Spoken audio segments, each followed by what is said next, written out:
മറ്റാരുണ്ട് LDF അല്ലാതെ? തിരുവമ്പാടിയിലേക്കാണ് നമ്മൾ പോകുന്നത്. തിരുവമ്പാടിയിൽ ഇഞ്ചോടിഞ്ച് പോരാട്ടമാണോ അതല്ല LDFന് ലീഡുണ്ടോ എന്നുള്ളതാണ്. തിരുവമ്പാടിയിൽ സ്ഥാനാർത്ഥികൾ ലിൻഡോ ജോസഫ് LDF, നമ്മുടെ സ്വന്തം ലിൻഡോ, UDF നമ്മുടെ സ്വന്തം കാസിം കൂടരഞ്ഞി, നമ്മുടെ സ്വന്തം സണ്ണി തോമസ് NDA. 3 പേരും മത്സരിക്കാനായിട്ട് ഇറങ്ങുമ്പോൾ ഇക്കുറി കാസിം കൂടരഞ്ഞി ലിൻഡോ ജോസഫിനെ അട്ടിമറിക്കുമോ എന്നുള്ളതാണ് ചോദ്യം. കഴിഞ്ഞ തവണ ലിൻഡോ വിജയിച്ചു പോയത് 4643 വോട്ടുകൾ, 4000 വോട്ടിന് മാത്രമാണ്. ഇക്കുറി ലിൻഡോയെ അട്ടിമറിക്കുമോ UDF? ഇതൊരു ട്രഡീഷണൽ UDF മണ്ഡലമാണ്. മണ്ഡലത്തിൽ ലിൻഡോ ആയതുകൊണ്ട് കഴിഞ്ഞ തവണ അവിടെ വിജയിച്ചു കയറിയത് മാത്രമല്ല അവിടെ സഭയ്ക്കൊക്കെ നിർണായകമായ സ്വാധീനം. അതാണ് ഏറ്റവും അവിടെ എപ്പോഴും മത്സരം ക്രിസ്ത്യൻ വോട്ടും മുസ്ലിം വോട്ടുകൾ തമ്മിലാണ്. അത് നമ്മൾ ഇല്ല എന്ന് പറഞ്ഞ ഒരു കാര്യമില്ല. പക്ഷേ അവിടെ നോക്കൂ, പോപ്പുലേഷൻ വൈസ് നോക്കിയാൽ they are third.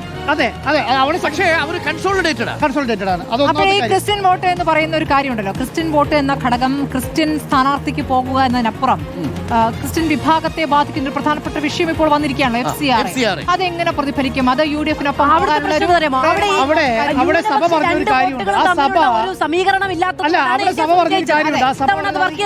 ലീഗിന്റെ കയ്യിൽ നിന്ന് സീറ്റ് UDF ഏറ്റെടുക്കണമെന്ന് പറഞ്ഞുകൊണ്ടിരുന്ന സ്ഥലമാണ്. അത് ലീഗ് തന്നെ മത്സരിക്കുകയാണ് പിന്നെ ചെയ്തത്. അത് ജോയിനെ കൊണ്ടു മത്സരിപ്പിക്കാൻ വേണ്ടി ചിത്രം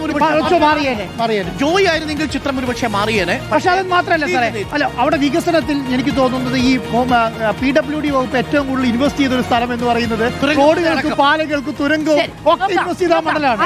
വലിയ വികസനം. തിരുവമ്പാടി മണ്ഡലത്തിന്റെ സാധ്യത ഡു ഓർ ഡൈ സിറ്റുവേഷൻ ആണ്. തിരുവമ്പാടി മണ്ഡലത്തിൽ കോഴിക്കോട് ഏറ്റവും നിർണായകമായ കോഴിക്കോട് മണ്ഡലത്തിലെ ഏറ്റവും ഒടുവിലത്തെ മണ്ഡലമാണ് നമ്മൾ പറയാൻ പോകുന്നത്. തിരുവമ്പാടിയിൽ LDF or UDF or ബലാബലം. തിരുവമ്പാടി ലിൻഡോ കൊണ്ടുപോകാനാണ് സാധ്യത. ഈ എല്ലാ സമുദായ സമവാക്യങ്ങൾക്കും അപ്പുറം ലിൻഡോയ്ക്ക് ആ മണ്ഡലത്തിലുള്ള ജനപ്രിയത. ലിൻഡോ ഈസ് എ ഹീറോ ആ മണ്ഡലത്തിൽ.